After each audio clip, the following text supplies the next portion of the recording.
Swastiastu. Hari ini saya akan mempresentasikan tugas IPA bab 9, yaitu sistem ekskresi manusia. A. Struktur dan fungsi sistem ekskresi pada manusia. Ekskresi merupakan proses pengeluaran zat-zat sisa metabolisme yang tidak diperlukan lagi oleh tubuh. Zat sisa tersebut harus dikeluarkan dari tubuh sebab zat sisa bersifat racun yang dapat membahayakan kondisi tubuh. Sistem ekskresi pada manusia tersusun atas beberapa organ antara lain sebagai berikut. 1. Ginjal. Ginjal disebut sebagai organ ekskresi paling utama. Ginjal berperan dalam proses pembentukan urin yang diawali dengan penyaringan darah. Ginjal berbentuk seperti biji kacang merah dan berwarna merah pula sebab banyak kandungan darah di dalam ginjal. A. Struktur ginjal. Ginjal tersusun atas bagian-bagian berikut. 1. Korteks. Korteks adalah lapisan kulit ginjal yang terletak paling luar. 2. Medula. Medula adalah bagian tengah dari ginjal. 3. Pelvis. Pelvis merupakan rongga ginjal yang berfungsi sebagai tempat penampungan urin sementara melalui ureter. 4. Kaliks. Kaliks adalah bagian ujung dari pelvis yang mengalami penyempitan. 5. Ureter merupakan saluran yang menghubungkan antara kandung kemih dengan organ saluran air seni yang berada di luar tubuh. 6. Kapsul fibros. Kapsul fibros adalah selaput yang menyelimuti ginjal tersusun atas jaringan fibrosa. Ini gambar-gambarnya.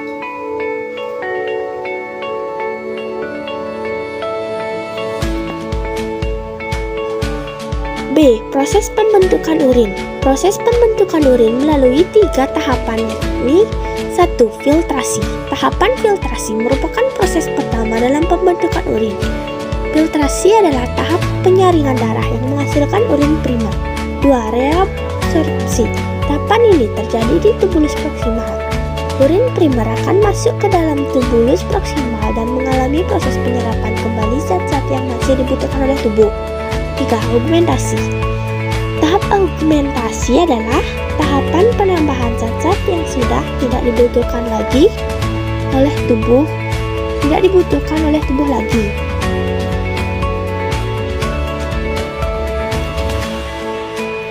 Dan ini gambar-gambarnya. C. Fungsi ginjal. Sebagai organ ekskresi, ginjal memiliki beberapa fungsi antara lain mengatur tekanan darah, mengeluarkan zat beracun yang membahayakan tubuh, mengatur keseimbangan asam basa tubuh, menyaring darah dari zat-zat berbahaya, dan mengatur konsentrasi garam di dalam tubuh. 2. Kulit. Kulit sebagai sistem ekskresi yang menghasilkan keringat. A. Epidermis. Lapisan terluar dari kulit tersusun dari jaringan epitel yang disebut epidermis. Lapisan epidermis tersusun atas beberapa lapisan sebagai berikut. 1. Lapisan tanduk. Lapisan terluar yang telah mati. 2. Lapisan Malpighi. Lapisan yang tersusun atas sel-sel hidup. 3. Stratum spinosum atau lapisan spinosum yang tersusun atas sel-sel dengan bentuk tidak beraturan. 4. Stratum germinativum atau lapisan basal merupakan lapisan paling dasar yang selalu mengadakan pembelahan yang membentuk sel-sel baru secara periodik. B. Dermis.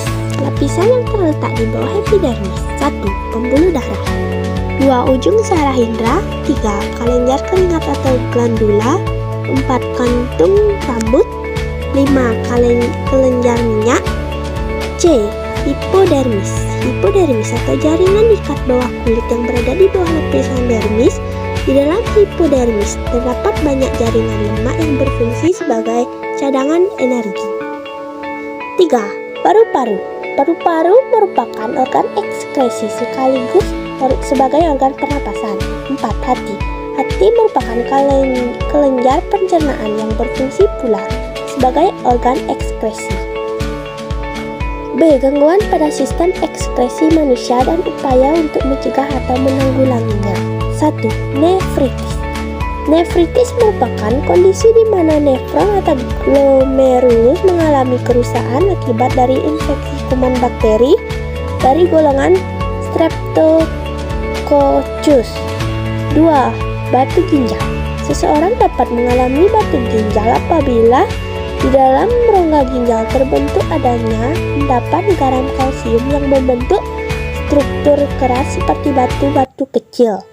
3. Albuminaria. Albuminaria adalah kondisi di mana urin mengandung protein. Hal ini terjadi karena adanya kerusakan pada glomerulus sehingga mengganggu proses penyerapan atau filtrasi. 4. Hematuria. Hematuria adalah kondisi di mana urin mengandung darah ketika dikeluarkan. 5. Diabetes insipidus. Diabetes insipidus adalah diabetes yang disebabkan karena kurangnya hormon antidiuretik ADH. Diabetes insipidus terdiri dari 2 jenis sebagai berikut. A. Diabetes insipidus kranial. Diabetes jenis ini paling umum terjadi pada penderita. B. Diabetes insipidus nefrogenik. Kondisi ini muncul saat tubuh memiliki hormon antidiuretik yang cukup untuk mengatur produksi urin. Gejala-gejala yang nampak pada penderita diabetes insipidus pada anak antara lain sebagai berikut. A. Mengompol saat tidur. B. Mudah marah atau tersinggung. C. Rewel atau menangis secara berlebihan. D. Suhu tubuh tinggi hingga demam selama berhari-hari. E. Penurunan berat badan tanpa sebab yang jelas. F. Susah makan atau kehilangan nafsu makan. G. Mudah lelah, letih, dan merasa ngantuk. H. Pertumbuhan menjadi lambat. 6. Kanker ginjal. Kanker ginjal timbul akibat adanya pertumbuhan sel secara abnormal pada jaringan ginjal sehingga mengganggu kerja ginjal. 7. Jerawat. Jerawat adalah kondisi di mana kulit mengalami penyumbatan dan peradangan pada kelenjar minyak.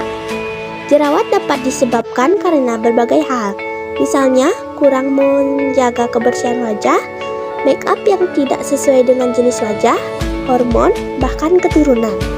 8. Biang keringat. Biang keringat terjadi karena kelenjar keringat tersumbat oleh sel-sel kulit mati yang tidak dapat terbuang secara sempurna. Ini gambar biang keringat. Sekian dari saya tutup dengan Param Santi. Om Santi Santi Santi Om.